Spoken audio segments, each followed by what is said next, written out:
Thank you Yapalyze for sponsoring this video. Shout out to my Discord OG noticing there's a problem here.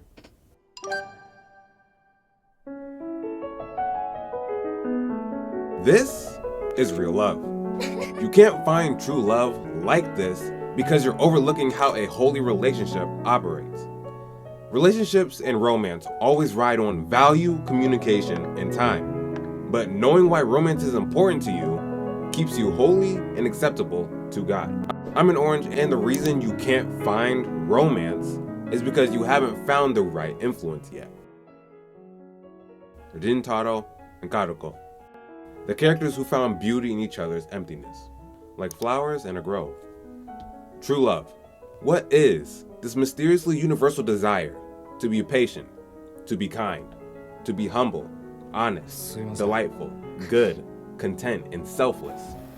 Knowing how true love opposes intense desires and passion is the most crucial point to lasting love.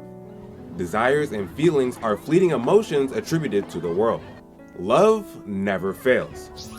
But where there's the lust of the flesh, the lust of the eyes, the pride of life, it will all pass away.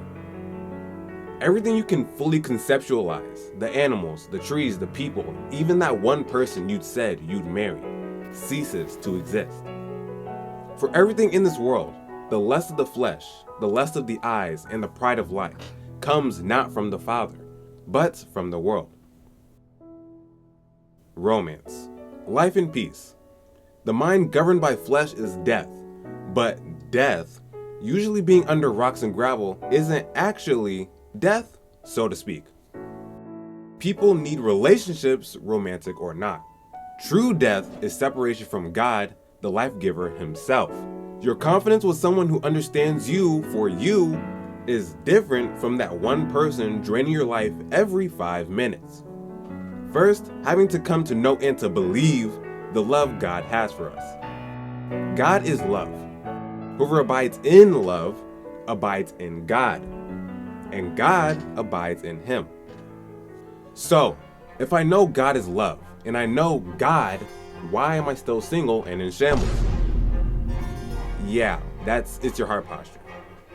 There's 3 aspects to your heart posture: your value of God, yourself, and relationships. Desires and influences determine your preceding actions and what you see. Like, if you like this video, you'd like and subscribe for more valuable lessons that save your life. That also means, if you try fighting lust, it's not ending in your welfare. Relationships are determined by the value you put on them. So how is God different when it comes to value? God should be number 1 in your life, point blank. Unless you really just love the world that much, how can you love someone else if you don't know love? Think. God is love, joy, peace, long-suffering, gentleness, goodness, faith, meekness, and temperance. He took no thing and made all things. Your Disney girl or guy couldn't have been made so perfect just for you. Your Karuko or Rintaro couldn't have been made so perfect to not just end up with you. That's like your favorite cake with your name on it. But if you've been putting God first and haven't seen progress, your personal value, in a sense, lets God know when you're ready to support your future spouse. God's never giving you a blessing too early. That's like if I met you at the gym, asked to spot you, and added weight after you just hit your PR. It cursed you before it blessed you. Equally so, meeting your wife, but not dating till a year later. You wouldn't be able to keep who God has planned for you, but knowing who you are and what you're like, aside from relationships, will actually determine your green flags in your next relationship. Whether you're looking for a patient forgiver, loyalty, support, someone you can be madly in love with, or someone to be your other half. Many things go into a holy relationship, being a few here. But isolating and evaluating yourself keeps you and your relationship holy in God's eyes. Instead of, finding anyone tryharding to be in a harem. But still, you're not dating anyone if you can't openly communicate with them. ISO. It's really simple, but isn't easy. Having been in the same circumstance myself, you'd be surprised how easy communication actually is after your waiting period. It's like if you're trying to solve the world's hardest math problem.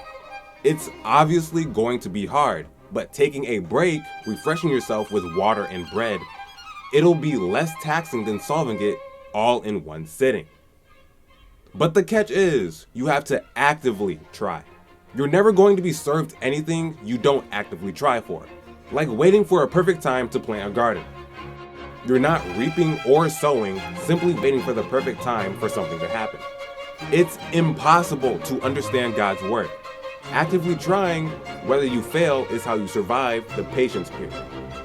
Even though it lingers, after waiting, you increase both the value of God and yourself.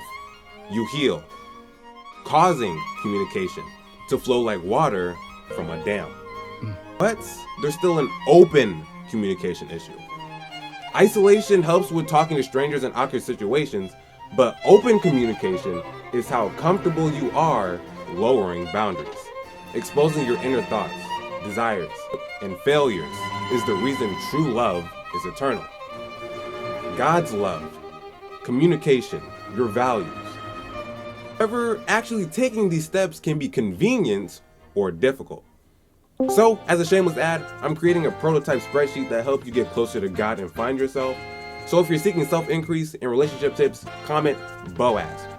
There's also other ways that help, having like-minded people, and comfy and elegant Bible-inspired merch for the autumn season you can find at the link on the screen or in the description. However, these videos take a lot of time, so if you want to support, all these links are in the description. But time is your only real difficulty. Your greatest moments, your value in communication, they take time, but neither actually happens on your own timing. Look at this line a second. This is Chronos. It's your perception of time, your seconds, minutes, and hours. The line above is Kairos. This is where the different things we don't see live. Your future, the angels in heavens. They all bank on God's decision with you before the foundation of the world. If that was too much to understand, it's like a surprise party. Being the party planner, being on the Kairos, only you are in control of the gold decorations, the smell of candles, the sound of kids playing. But when you're the guest of honor, you have no idea what's going on. All that to say, only God, the party planner, is in control of what you see and feel. It's why you're not attracted to that person anymore, or why you're madly in love with them. This is how love moves, how love lasts. So even though your values of God, yourself, and relationships are justly important as your communication, it's ultimately the respect of God's timing. Your romance will certainly come and will not delay.